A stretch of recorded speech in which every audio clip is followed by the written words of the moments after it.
We're going to talk about domain and range of continuous situations today. Um, we've been talking about domain and range of continuous situations in class. So we've been talking about discrete situations in class the last couple of days. Continuous situations are where we're measuring things. We're going to measure distance on something, or we're going to measure height. We're going to measure time. Okay, but it's where things are being measured. All right. So in this situation, this first situation we have, Debbie is going on vacation and plans to rent a car. The total cost, C, to rent a car can be found using the equation C of M equals 0.25 M plus 50, where M is the number of miles driven. Debbie drove 482 miles from pickup to return of the car. All right. So first things first, we have to decide what is our independent variable. Okay, because that independent variable is going to be our domain. And in this case, our independent variable is how many miles she's driven. Okay, so the number of miles is our independent. So this is going to be our domain. And then the cost is going to be our dependent. The cost will depend on how many miles she drove. Okay, so cost is our dependent, our range, and number of miles is our independent, our domain. Okay. Now, it's reasonable to assume that our starting values for our domain is going to be 0. She can't drive at negative miles, and she can't just jump in and have already driven at 1 mile. So our starting value is going to be 0 miles. That's when she arrives to pick up the rental car. Okay. So at 0 miles, I'm going to go ahead and put that as the minimum for my domain. And I know it's going to be less than or equal to. All right. But then the maximum is when she dropped it back off. So 482 miles is going to be the maximum value or the maximum number of miles that she's driven this car. Okay, we know that because she turned it back in. She dropped it off. Okay, that is when she returned the car. Now, for us to figure out the range, we have an equation that we can use. And what we're going to do is we're just going to plug in our domain values, our minimum domain and our maximum domain values into that equation. And that will give us our 2 inputs for our range. So for our minimum domain value, just C of M equals 0.25 times M plus 50. Okay. And we're also going to do this for our max. And I am just putting in our equation where those parentheses are. I'm going to fill in my minimum and maximum numbers. All right. So 0. And then this is going to be 482. 482. All right. Just that way it's easier. Change colors one time. All right. When we actually type these into our calculator, do the arithmetic, 0 times 25 cents per mile plus 50 is going to be 50. Okay. That's going to be the minimum value in our range. We're going to pay $50 at pickup. It's probably like for the insurance or paperwork fees or whatever. Okay.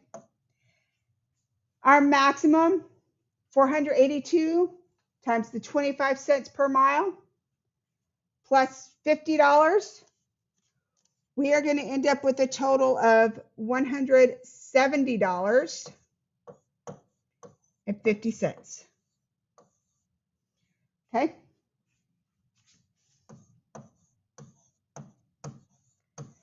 Both of these are in dollars. It's not a big deal right now if you don't include the dollar sign on the domain and range. But just know they are in increments of dollars. Okay, or in terms of dollars, I should say. All right, let's take a look at example 2. Oh, one more thing about this is that we do use the less thans because of it being that compound inequality the way it's written.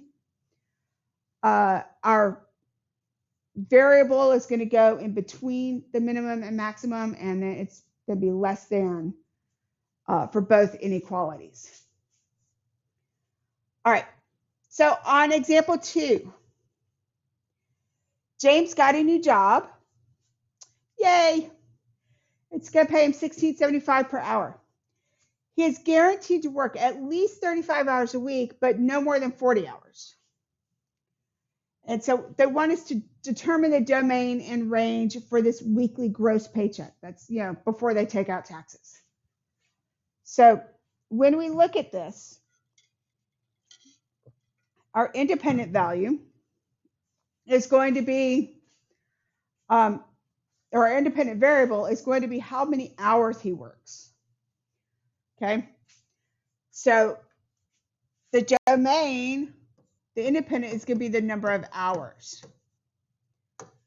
And then the range is going to be his weekly gross paycheck.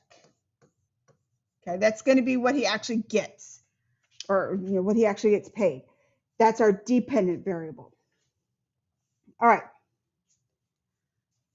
So for hours, it does tell us at least 35 hours. That's going to be our minimum. And no more than 40 hours. That's going to be our maximum. Okay. It told us our minimum and our maximum. That's our domain. From 35, less than or equal to, we'll use H for hours, less than or equal to 40. And now we want to find our range values. Once again, we're just going to take those range values or those domain values that we just found. And in this case, we're going to multiply them to 1675, okay? Because the paycheck, we can write a quick little equation here. The paycheck in terms of hours is going to be 1675 times the number of hours, okay? Usually how paychecks work. This is all before taxes and insurance and everything else gets to come out. So we're going to do this twice. Again, we're going to do our minimum and our maximum. We're going to do P of 35 equals 1675, and then we're going to put 35 in those parentheses. And for our max, we're going to do the same thing, but we're going to plug in 40 because that's going to be the maximum number of hours. Okay, so 35, 35, 40, and 40. And then we are going to do some math. We're going to do some multiplying. 1675 times 35. We are going to get $586.25. And then if he works 40 hours a week, he's going to get a gross pay of $670. Okay, so 586.25 and 670 are our two range values, our minimum range and our maximum range. So 586.25 is less than or equal to P of H, less than or equal to 670. Okay, easy enough. We're halfway through these examples. We're just looking at those domain and range values. Both of these examples that we've just looked at are entirely verbal, but it has all the information we need to find the domain and the range. Okay? So let's look at example 3.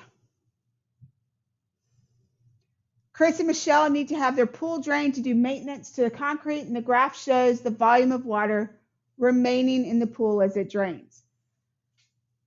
We need to find the domain and range. Well, graphs are a little bit easier. We don't have to do calculations. We just have to look at the graph. Look at the starting value for X and the starting value for Y. And the ending value for X and the ending value for Y. So our domain, this point is at 0, and this point is at 25. Okay, because remember our domain runs along the x-axis. There are the x values.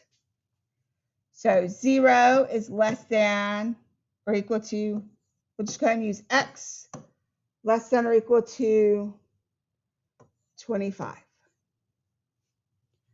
Okay. Our range values is where it runs along the y-axis. Okay. So again, our range values are going to start down here at the bottom at 0. And then the highest range value is here at 5,000. So 0 less than or equal to y less than or equal to 5,000. Okay. So that's how we get the domain and range from the graph. All right. If we take a look at number 4, okay, those of you watching this in my class, go ahead and flip the next page, and you will see number 4, or example 4. Okay. Oop, too far. All right. Caleb needs to purchase 90% lean ground beef for his food truck. He will purchase at least 20 pounds of meat, but no more than 40 pounds of meat each week. And the table shows some possible amounts of beef and the cost for 1 week's purchase. Okay. Now, something very important here is that this is some possible amounts. This is not every possible amount of beef that he's going to purchase. Okay. And the reason we specify that it's some possible amounts is because if we look at this logically, he can go anywhere from 20 to 40 pounds of meat each week. However, on a table, we cannot show every value from 20 to 40, because that would mean we also have to show every decimal value, every integer value, everything. And we just don't have the space to do that. Okay. So whenever it tells you that it's some possible amounts or some possible values, this is telling you that the table does not show all the values. Okay. So just be aware of that when you're looking at a table for a continuous situation. It's going to show you some of the values, but it may not be able to show you all of them. Okay? All right. So the nice thing about the table is it does very easily show us our domain and range. It separates them out for us. So the beef is going to be our domain values, and the total cost is going to be our range values. Okay. Now, it does say at least 20 pounds. This is our minimum. No more than 40 pounds. This is our maximum. Okay. And those are both represented here in the table. So our minimum and our maximum. We could just put those with inequalities. So 40, oh, wrong number, sorry, minimum to maximum. Always go smallest to largest. So 20 is less than or equal to, and it doesn't give us a variable specifically. So I'm just going to use P for pounds. Okay. And then less than or equal to 40. So there's our domain. With our range, again, it's going to correspond here. Our minimum range is 89.80. Our maximum range is 179.60.